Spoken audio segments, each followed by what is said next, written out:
Rafiq and Imran had been friends since childhood. They grew up in the same small neighborhood, went to the same school, and shared the same dreams. While other children argued over toys, Rafiq and Imran shared everything, from lunchboxes to secrets. Everyone in the area knew them as the inseparable pair. Rafiq was calm, thoughtful, and hardworking. He believed in planning his life carefully and always tried to do the right thing. Imran, on the other hand, was cheerful, talkative, and adventurous. He loved taking risks and believed that luck would always favor him. Despite their differences, their friendship was strong because they trusted each other completely. After finishing school, life slowly began to change them. Rafiq went to the city for higher studies, while Imran stayed back and started a small business with borrowed money. At first, Imran's business did well. He bought a new phone, wore expensive clothes, and often invited Rafiq to restaurants whenever he visited the city. "You see, Rafiq," Imran would say proudly, "life rewards those who take risks." Rafiq smiled but replied gently, "Risks are fine, Imran, but planning and patience matter too." Time passed. Rafiq completed his studies and found a modest job in a private company. His life was simple but stable. Imran's life, however, began to take a difficult turn. His business faced losses due to poor decisions and dishonest partners. Slowly, the money disappeared, and the people who once praised him stopped answering his calls. Imran felt ashamed. He avoided meeting old friends and even stopped calling Rafiq. He thought, "Rafiq is successful now. He will look down on me." One rainy evening, Imran sat alone in his small rented room. Bills were scattered on the table, and his phone showed dozens of unanswered messages from creditors. He had no money left, no job, and no one to turn to. For the first time in his life, fear filled his heart. After hours of hesitation, Imran finally picked up his phone and called Rafiq. "Hello?" Rafiq answered. Imran's voice trembled. "Rafiq, it's me. I'm sorry to disturb you." Rafiq immediately sensed something was wrong. "Imran? What happened? Are you okay?" There was silence for a moment, and then Imran broke down. He told Rafiq everything: the failed business, the debts, the loneliness, and the shame. "I don't expect anything," Imran said softly. "I just needed to talk to someone." Rafiq listened quietly. When Imran finished, Rafiq said firmly, "You are not disturbing me. You are my friend. I'll come tomorrow." The next day, Rafiq arrived despite the heavy rain.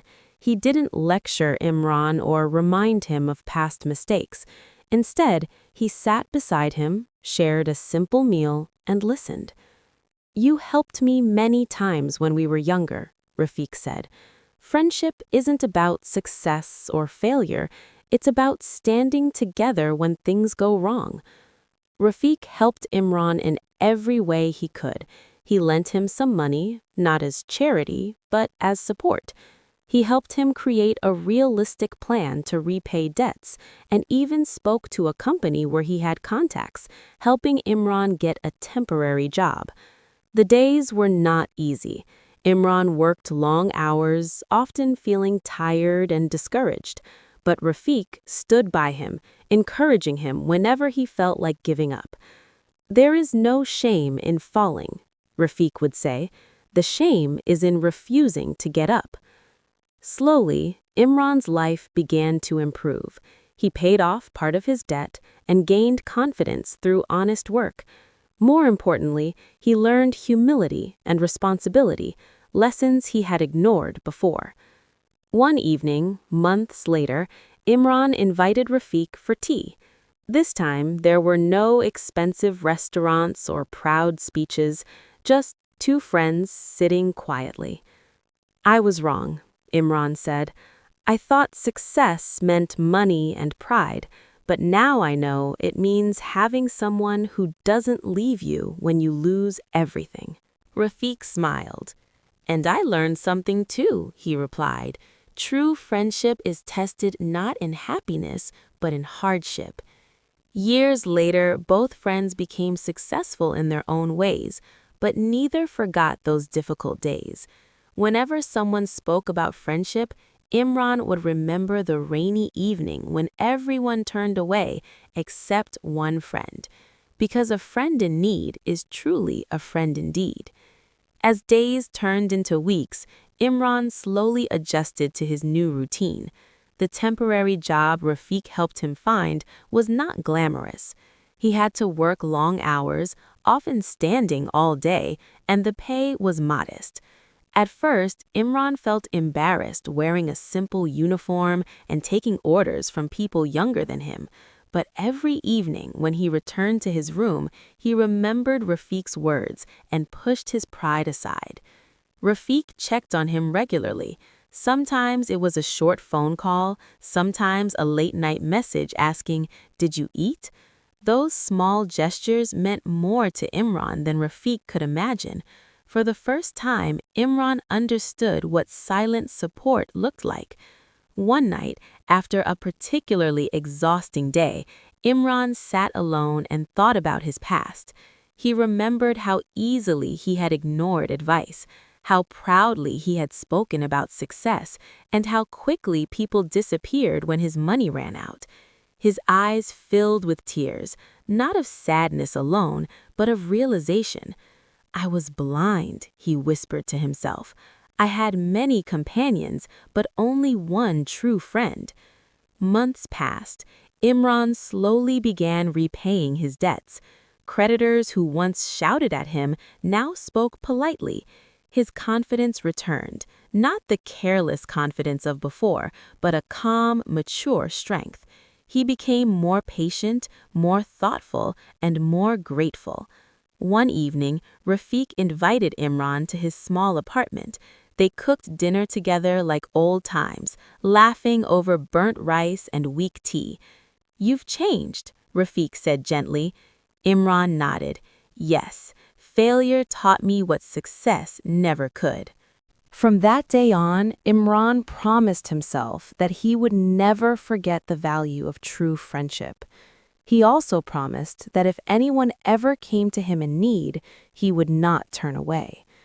Life had tested their friendship, and it had passed. As time went on, Imran's hard work began to show results. His supervisor noticed his honesty and dedication and offered him a permanent position. Though the salary was still modest, it gave Imran stability and hope. For the first time in many months, he slept peacefully at night.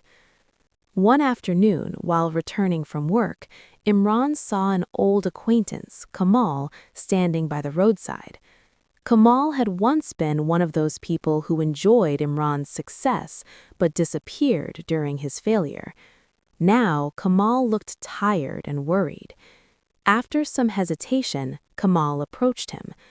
"Imran, I heard you're working here now," he said awkwardly. "I'm in trouble. I lost my job and don't know what to do." Imran felt a strange tightness in his chest. He remembered his own darkest days, the loneliness, the fear, the unanswered calls. For a moment, bitterness rose in his heart. "This man ignored me when I needed him most," he thought. Then Rafiq's face came to his mind. Imran took a deep breath and said, "Come, let's sit and talk." He listened patiently to Kamal's story, just as Rafiq had listened to his. Imran couldn't offer much money, but he gave advice, shared contacts, and most importantly, gave encouragement. "I know how it feels," Imran said softly. "Don't lose hope." That night, Imran realized something powerful. True friendship doesn't just save us, it teaches us how to save others. Later that week, Imran met Rafiq again. As they walked along a quiet road, Imran shared what had happened. "I helped Kamal today. If you hadn't helped me before, I don't think I could have done it." Rafiq smiled warmly. "That's how kindness works," he said. "It travels forward." The two friends stood silently for a moment, watching the sunset. Life was still imperfect, still full of challenges, but they knew one thing for sure. They would never face it alone. Years later, Imran and Rafiq often looked back on those difficult days with quiet gratitude. Life had moved forward, but the lessons remained strong. Imran continued his job with honesty and patience, and over time he saved enough to start a small business again, this time carefully, wisely, and without pride. Rafiq supported him, not with money, but with guidance and encouragement. This new business grew slowly but steadily. Imran treated his workers fairly and never forgot what hardship felt like. Whenever someone came to him asking for help, he listened first, just as Rafiq once had. He had learned that success meant nothing if it was not shared with kindness.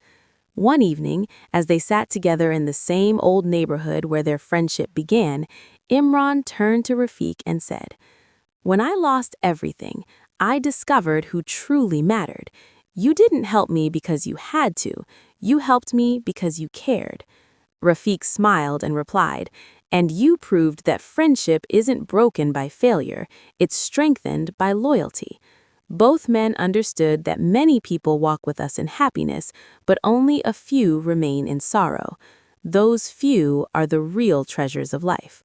From that day on, Imran made a promise to himself to be the kind of friend Rafiq had been to him, and Rafiq knew that no matter where life took them, their bond would remain unshaken.